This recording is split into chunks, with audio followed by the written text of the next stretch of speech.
We've all heard it before. You need to have a healthy diet and get plenty of exercise.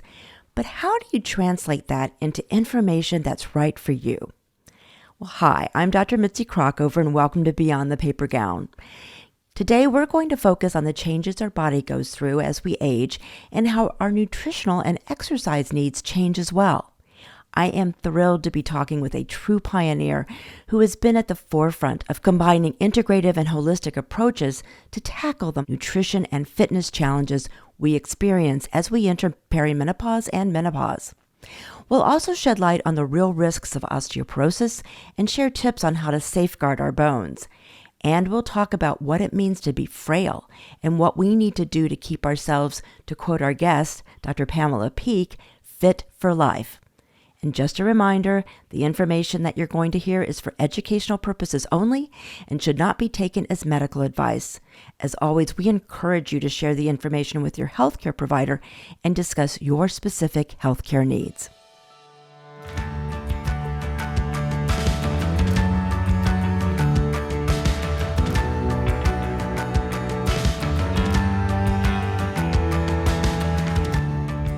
I am so thrilled to introduce our guest today, someone I've actually admired from afar for a long time, so it's wonderful to actually get to meet her in person. Dr. Pamela Peeke is a nationally renowned physician, scientist, expert, and thought leader in the fields of women's health, integrative, and preventive medicine as well. Her list of accomplishments and accolades are long and well-deserved, and currently she is an assistant professor of medicine at the University of Maryland and chief medical officer of Bone Health Technologies. Welcome, Pam. Well, I'm just so happy to finally see you, Mitzi. Nice to see you as well. So you have such an amazing background and resume, really, but you really were a pioneer in the intersection of medicine, fitness, and nutrition. How did you first become interested? You know, it's interesting. My brain works in an integrative and holistic way.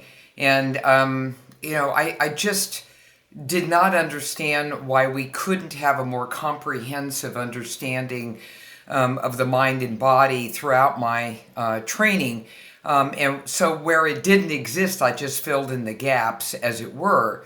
So when I was at the University of California at Berkeley, I saw the first signs. And that was, although I was pre-med and I had a primary interest in cellular biology, etc., at the same time I had a secondary goal, and that was conservation of natural resources.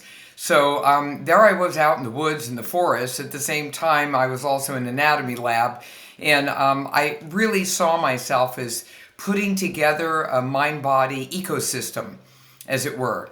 But I was a bit ahead of my time, and so and I wanted to fill in even more blanks, which is why I have a double master's in public health, public policy in Berkeley before I went to med school. And then I was disappointed to find that there was no formal training in nutrition, no formal training in physical activity. And the biggest joke of all is if you went to a magazine, Mitzi, and you wanted to change up your nutrition or your physical activity, they always said in the article, please consult your physician first. Great. The most clueless person in the room. Just, go to that person. Sure. And I just thought that was ridiculous.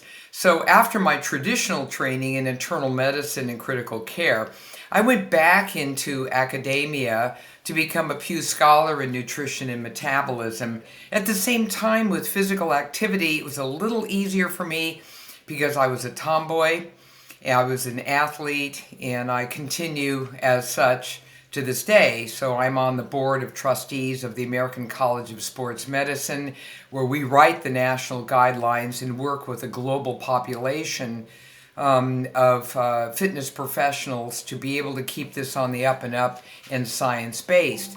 So, it just always occurred to me that what I really wanted to do was present to every patient who came to me, to my colleagues, and to academics and back and forth, a more holistic way of doing this, which is how I stumbled into the National Institutes of Health as a senior research fellow at the very time, there's something in my life about timing, at the very time that the Office of Alternative Medicine, which is now called the National Center for the Study of Complementary Medicine, was established. And here, if you can believe it, nutrition and physical activity were seen as kind of alternative, medical therapies. I'm like, what? What are you, crazy? This should be mainstream. And so flash forward now, it is. Right. It's always been ironic to me that, if you look at, for example, Chinese medicine, they Yes. actually look at food as medicine. And so they were ahead of us, certainly. And so, what do you think are some common misconceptions that people have about diet and exercise? Okay, it's fad, fad, and fad. And if you look at a basic foundational understanding of nutrition, it's diversity in how you eat, oftentimes seasonal, depending upon obviously where you live. Number one. Number two, whole foods. Okay, I don't mean the store. I mean, Right. I Right. mean Yeah. like Explain what Whole Foods is. Yeah, these are natural plants, especially that you seek out as raw produce, and you do something radical called cook. Cook has become a four-letter That is word. radical in my home. I'm just saying, when you actually look at these centenarians around the world, they cook. They cook with natural ingredients, and they've integrated it into their life. Not their whole lifestyle is basically more of a natural based way of living. So in Okinawa, they go out and they garden, and if I'm a gardener definitely, and I'm here to tell you it's a whole lot of work. And you're bending, pushing, pulling. There's endurance, balance, flexibility, etc. So they have their own little gym while they're growing nice green things, and they're picking them themselves, and they have more control over what they do. And to this end, this all sounds really nice. I really want to be incredibly sensitive to the fact that we have food deserts, that we have a paucity of good resources for this. And to that end, I want to say that we should be putting every ounce of effort that we have into improving that around the world, not just in this country. I couldn't agree more. Well, let's shift a little bit and get more specific about women's health. And what are some of the differences that you see either in the ways that women approach this issue or even with respect to their own bodies? When I came to the National Institutes of Health, women were not even included in the vast majority of research done. And so that included, hypertensive drugs, cardiovascular disease, I could go on. And so what was happening was this crazy extrapolation from a man to a woman. Anyone crazy enough who wants to do that deserves the nightmare that's going to be happening, because it's deadly. There are certain drugs that work really well for men that will kill women, and then vice versa. So when Bernadine Healy, the one and only woman who ever headed up the NIH, came on board, she developed a motto: not one penny from me, i.e. the NIH, unless you include women where it's obviously appropriate. I mean, obviously not prostate cancer and whatever, but you need to include them. And women started becoming integrated into research. So you see, when you ask this question, Mitzi, what about women and how they, look at it and everything? Women have been misled. Women have been, given the incorrect information about themselves. I mean, to this day, menopause itself is listed under genitourinary diseases for billing purposes. Now, the last time I looked, menopause is like menstruation. It is an absolutely natural part of our hormonal journey. So, when did I become a disease state? A disease, right? It's crazy. And so, in answer to your question, when women are fed this, then how do you think they're supposed to feel? They feel lost. They feel alone. They're not sure where they're supposed to get their guidance from. The whole thing becomes kind of a mishmash. And so they stumble along and they see some bling on Instagram or TikTok or whatever, and they go, well, that must be the way to do it. And the person who's blinging away has absolutely no credibility whatsoever, other than the fact that they're, some kind of an influencer at any age or back and forth. And what we need is much better information, much higher level credibility behind the information. And I see now an emergence of that through many of the virtual telehealth, telemedicine platforms that are beginning to arrive on the scene. I see more apps. I see a lot better content. It's not all perfect by any means, but you know something? Compared to 20 years ago, it's a leap ahead. When you approach a woman who might be going through perimenopause or menopause, are there special considerations that you consider when helping counsel with respect to diet or exercise? Absolutely. First of all, something you should know, Mitzi, the mass majority of women have absolutely no clue as to what you're saying when you say perimenopause. Peri means around the time of, right? So what it is it really should be kind of pre-menopause, because then women would kind of understand that better. But hey, So from around the age of 40 to 52, and that's 12 years last time I looked, a woman is beginning to slowly wean off her sex hormones. And that's primarily estrogen, progesterone, with testosterone kind of tootling along on its usual, journey. It's really, and estrogen rules on this one, because it is so potent and so powerful. So while this is going on, it's not like a deep dive, suddenly overnight you don't have any estrogen. You can't do that to the human body.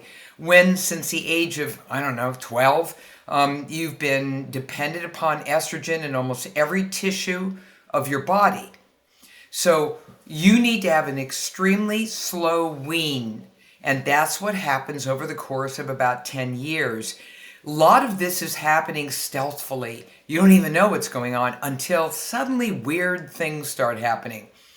What we've now discovered in science is that a harbinger of this pre-menopause time, and I'll get to the nutrition and physical activity because it impacts on this, is the fact that a woman begins to feel weird anxiety.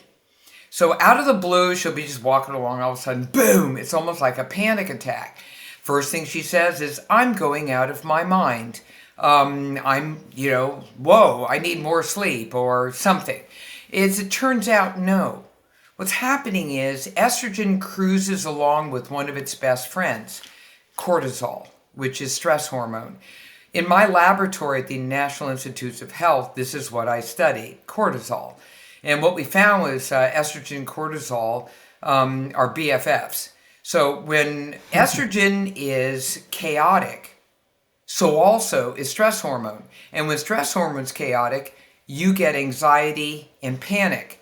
And women are never told this, so they suffer silently. All right? So let's just say, for grins, that you want to get up in the morning and man, you want to exercise at the gym and do your thing, or just go outside for a run or something, and then that weird anxiety thing hits you. Well, you don't think that's going to impact upon the quality of your run, or you're wanting to be consistent and stay on top of it? What happens when a woman feels that and she's feeling helpless, hopeless, and defeated with these weird feelings of anxiety that keep cropping up? She's going to eat more. I wrote the book, The Hunger Fix, all about, this knee-jerk response to want to put food in your face, to comfort yourself when you're feeling anxiety. Well, that's not good, because, then you're going to pile on weight. And speaking of which, as estrogen is beginning to decline, right, then women shapeshift. So as I always say, it's sort of my trademark phrase about this. One day you look in the mirror and you look like an hourglass. And then, you enter perimenopause at some point. Now you look in the mirror and you look like a shot glass. And that means that suddenly everything kind of moved upstairs to the abdominal area. And you're like, well, wait a minute. What happened to my nice little hourglass figure? And my waist is sort of, beginning to get all, puffy and everything. That's part of the shape shifting. So let's get to it then. Now, what I will tell you, and here's a little, hint, if you're taking care of yourself physically, meaning that you're getting appropriate physical activity, which I'll, describe in more detail, and then you're also eating well and you're trying to stay away from the ultra-processed foods and the chaotic 24/7 eating. Hello, ladies. The 24/7 eating, the alcohol at nighttime, right? And the rotten sleep, all right? If you've had rotten sleep, the last thing on your mind in the morning is to take care of yourself.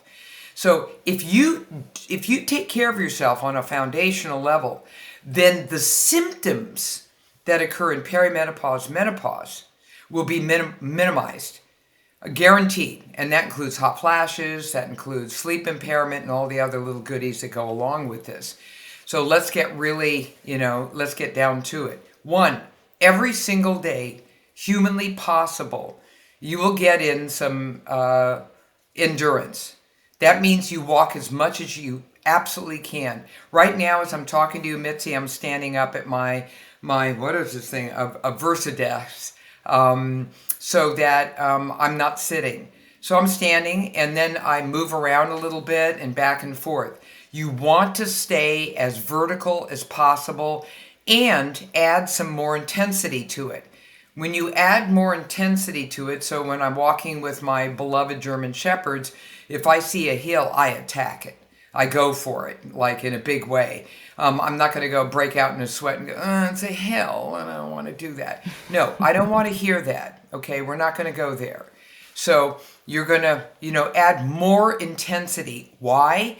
Because as you age through your 40s, 50s, and beyond, you become metabolically less efficient at cooking those little fat cells, the fat inside them as fuel.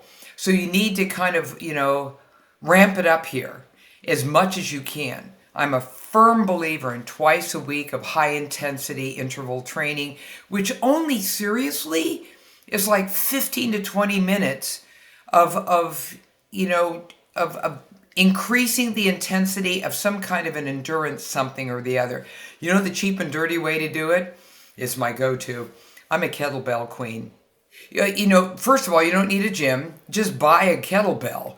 And what you do is there is no way not to be intense with the kettlebell. It just doesn't work that way. So what you do is you do kettlebells for about 15 minutes, maybe even 20. You do swings, you do deadlifts. There's a million things you can do. There's like endless YouTubers. I like Kettlebell Kings as one of the best go-tos for beginners, etc. And you get it over with. I could do it anywhere, and it's the simplest thing, but it gives you high-intensity interval training that will hit not only endurance, but balance, strength, and flexibility as well. So, that's an easy way. Other than that, just hop on an elliptical and let it rip, or jog, run, do anything like that. You must weight lift, even if it's just your body weight. Why? Because you're starting to drop muscle mass too. And then, you're not going to be able to, again, cook the calories as you start moving through perimenopause, menopause, and beyond. Strength training, for sure twice a week, 3 times a week, just break it up. Do it for like 20 minutes. You don't have to kill yourself. You don't have to become a gym rat. there are so many alternatives. In my book, Body for Life for Women, I was the first physician to get out there and to yell and scream about pay attention to body composition.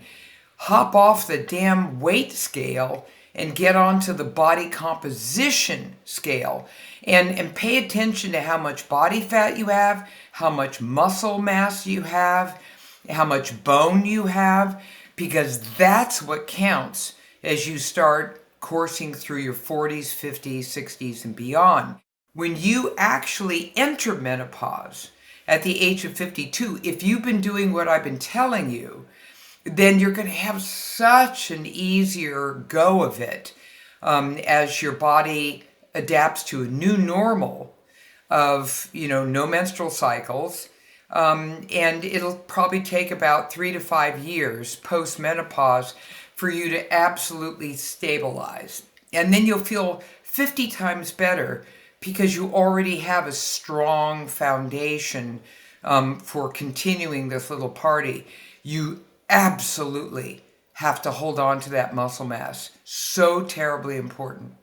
That's a great segue because I actually attended a talk that you did here in Phoenix. That was many years ago, but it has really stuck with me because you talked about the need to be fit, not just for looks or overall health, but really a very practical reason. You may really literally need to save your life at some point. And that image really stuck with me. So talk a little bit about that and what you meant by that and how do you do that? I'm so glad you brought that up. When I published Fit to Live, which was another one of my New York Times bestsellers, it was about that very thought.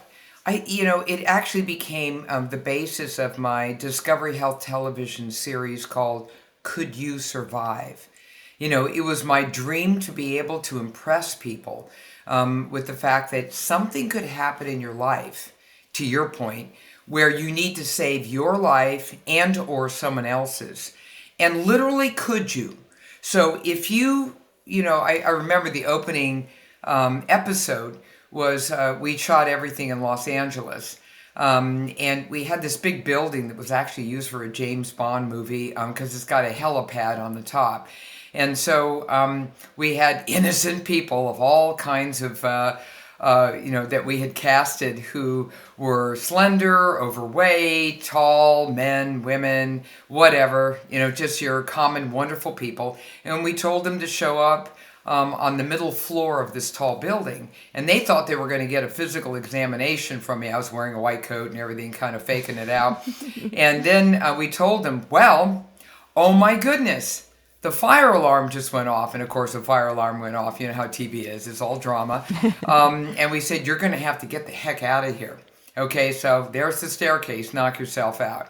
So they're running all the way down the stairs. Anyone who's ever run downstairs knows, ow, with the knees and the rest of it. And do you have the energy? Do you have the strength? Do you have the stamina? And then when they got to the second floor, they were met by firefighters who said, nope, I'm sorry, you can't come down here. There's flames everywhere. You're gonna have to go to the top floor now. And there were 30 floors. It was insane. And so they had to go all the way up. And everywhere they went, there were obstacles, like walls had fallen down and just crazy stuff going on. And no one made it. They all died, as it were, metaphorically. And right. So we put them through training for 6 weeks with 2 god-awful Marines who put them through a boot camp. And at the final episode, they all made it through because it doesn't even take that long to be able to really pick up enough stamina, strength, endurance to be able to save your life. So to your point, as a woman is aging, right? What if you're now 55? You're all by yourself and an accident occurred. You fell down, right? And you need to get up off the floor. Can you? There's no front end loader showing up to help you out. And if you think about it, when you want to get off the floor, what is that, right? Just think about what you're doing there. It's a push-up. Think about it. When you want to push yourself up now, and then you roll over, it's a push up. Do you know how to do a simple bent knee push up? If you could do a push up, which involves many muscles, up to 6 to 7 muscles, even more, then that's fantastic, because that means that should you fall, then you could get yourself up fairly easily. Let's just say maybe you kind of injured yourself a little bit, but you still need to get up to ask for help and, get to that cell phone or whatever's going on here. So there's that. What if you're walking along the sidewalk and your grandchild, decides to dart in front of you toward traffic?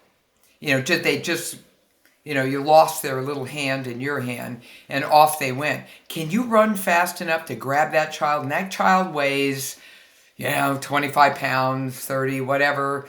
Can you grab them? Hello? Because if you can't, that's a problem.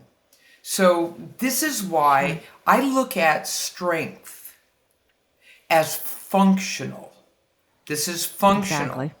Can you live independently as long as you can? Can you assume the vertical for as long as you can? Because that is called living the health span, not a lifespan. I don't care how long you live if you're miserable. I want you to live a health span, meaning years where you can be robust and live a vibrant, fulfilling life, mentally, physically, spiritually, and do the best you can with that, and not be horribly impaired by chronic disease and all the rest of it. You do the best you can. Sure. And one of the challenges to that is osteoporosis, which is thinning of the bones. Women are more likely to get it than men, but certainly men do have it as well. And you also had talked about, I remember in the speech, about frailty, and that if you start becoming frail, then that's really hard to come back from. And some people with osteoporosis, I think, are more likely to be on that journey, if you will. You are the Chief Medical Officer of Bone Health Technologies. Tell us a little bit about that and how osteoporosis really factors into what we were just talking about and what we can do about it. Thank you, Mitzi. Well, I'm all about kind of trying to be a front runner, pioneer, where there are huge gaps. So I've worked with, other devices that also speak to the gaps in menopausal care. This one is called the Osteo, as in bone, Boost, the Osteo Boost. This is a belt. It looks like a little fanny pack, and you wear it so that it hangs right at the top of your little butt crack, so that it's in good contact with your sacrum, and it can also reach the heads of your hip bones, your femoral heads. Now, what is this all about? And I'm a geek and a scientist and a clinical investigator, so, now you got my interest. Well, if we all remember the headlines a number of years back that they found out, when we send astronauts up to space and they have no gravity, then they start losing bone. And if you're up in the space station for a year, that's terrible because you're going to lose bone. And the reason why is you have no stimulus to the bones by the pounding of walking and jumping and things like this. You have absolutely, no way to be able to stimulate the bones enough so that the osteoblasts, the cells that make bone, are able to continuously make new bone. So then all of a sudden the NASA scientists said, and then they went back and they tried to figure out, how can we do this up in space and make it easy and back and forth.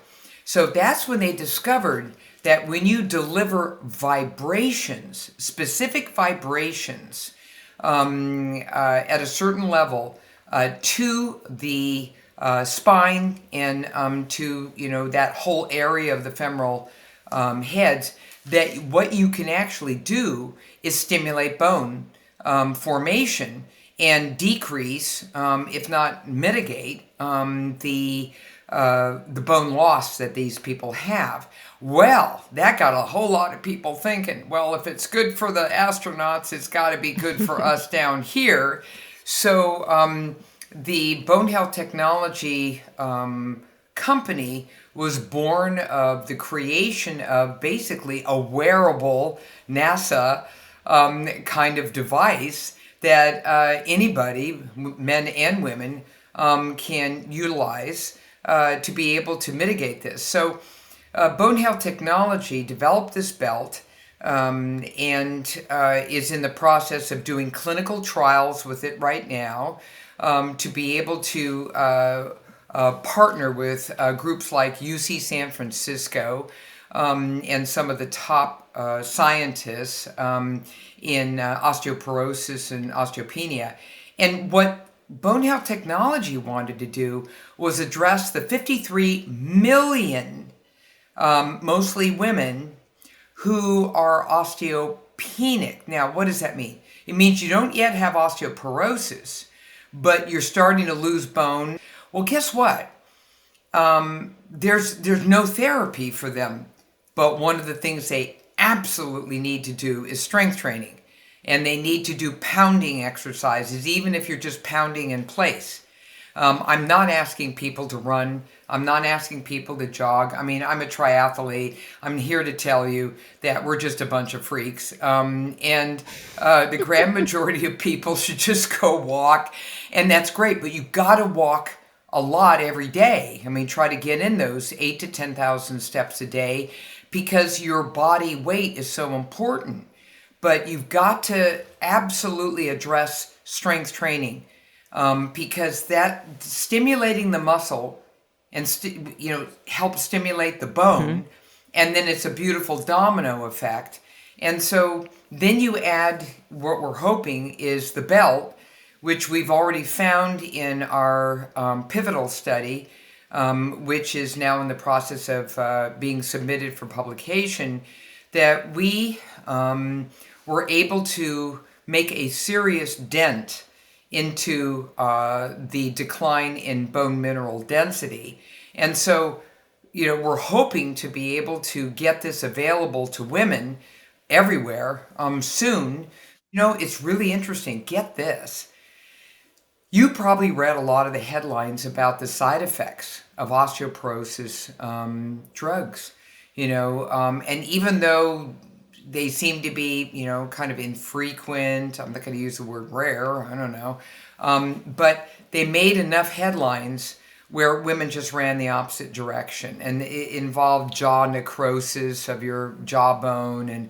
And actually, there were some headlines about some of the drugs actually made it easier to break bones. Oh, no, don't have me in strange places. Exactly. And so, women said no.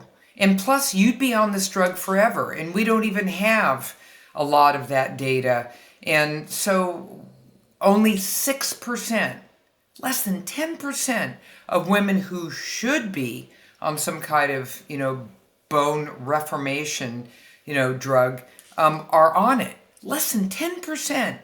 And that means that 90% are just walking around desperate for a more natural way to be able to address this issue without taking drugs that scare them.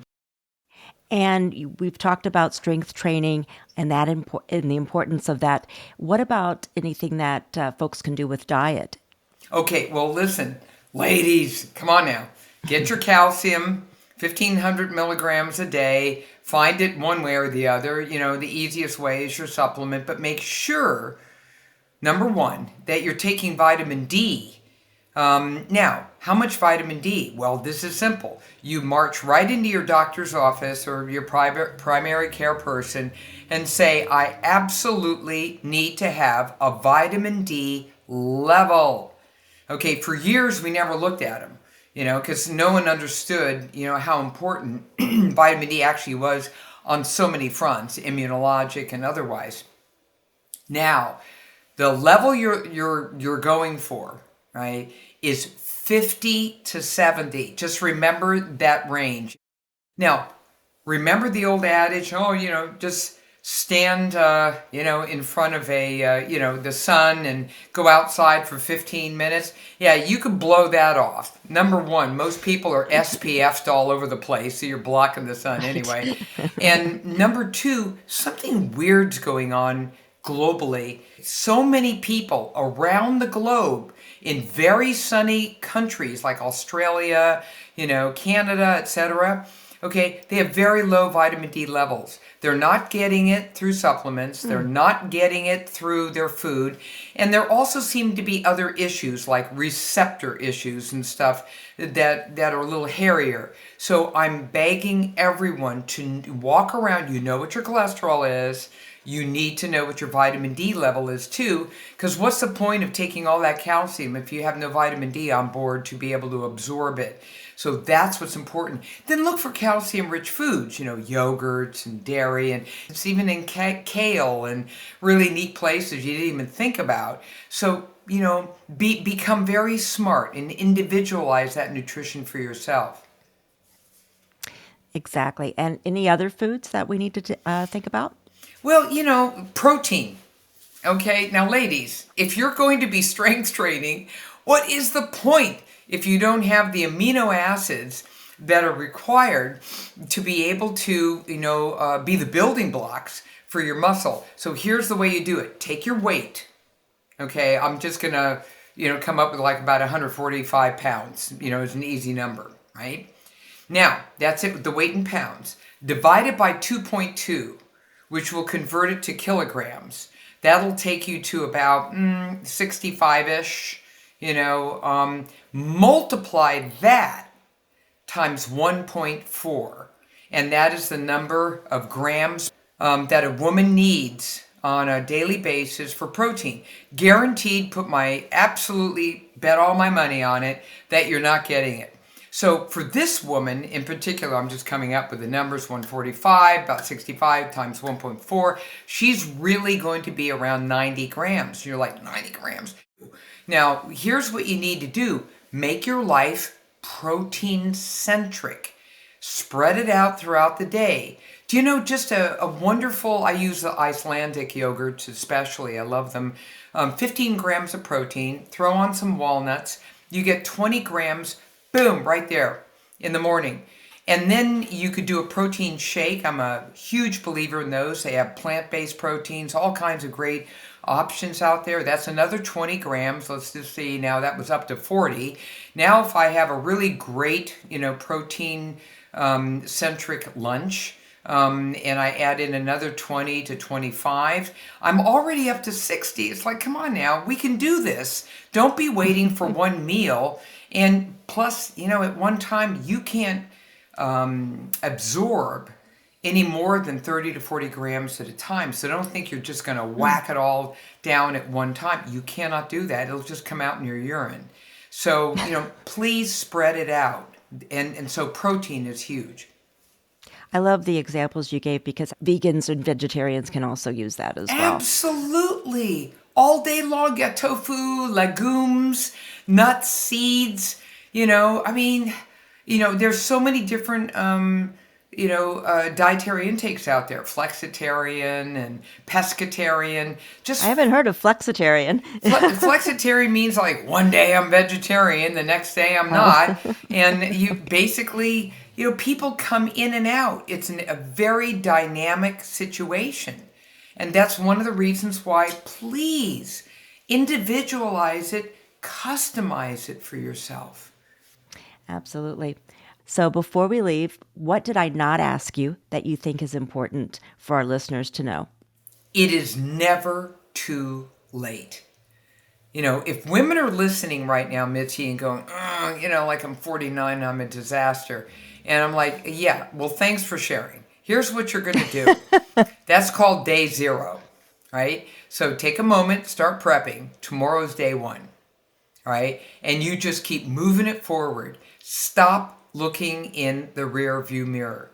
and saying, "Oh, I wish I had my hips of a 20-year-old," and I look at me, I'm 30 pounds over, I'm obese, or whatever the issue is, or I'm just this, a skinny fat person, meaning someone who is slender but they don't have an ounce of muscle on them, and frailty's just around the corner. And by the way, BTW, if you hit frailty, there's no going back. You never, ever want to be frail. So you do everything you can to stay strong. So what's the definition of frail? The inability to literally get out of a chair without assistance. The inability, to be able to walk, a simple distance without significant assistance. It's literally, you've become dysfunctional. And that is very, very tough. I pray that no one out there, if it's within your control, becomes frail. So I want you to be strong mentally, physically, spiritually. And right now is the day to start if you haven't been doing this all along, or to restart. Oh, I was so good until, 8 years ago, and then everything went to hell. Okay, fine. Thanks for sharing again. Now, today is day one. Let's get this baby moving, and just bite your tongue, move forward, have a strategy, get your A-team around you, and keep consistency. That's all. So it's never, ever too late. That's terrific advice. Dr. Pamela Peeke, thank you so much for being with me. I know I learned a lot, and I'm sure our listeners have as well. Thank you. And thank you so much, Mitzi, for this opportunity to share the message. Wow, we covered a lot of ground here, and I hope you found some tips you can put into practice right now. We'd love to hear from you and how you're navigating your diet and exercise choices. You can comment on our social media and on our website forum at beyondthepapergown.com. And while you're there, sign up for our newsletter so you can stay informed about our podcast and women's health happenings and news. You can also subscribe to our podcast on your favorite podcast platform. And if you like what you're hearing, please rate us. It really does help us get noticed. Thanks, as always, for listening. Take good care.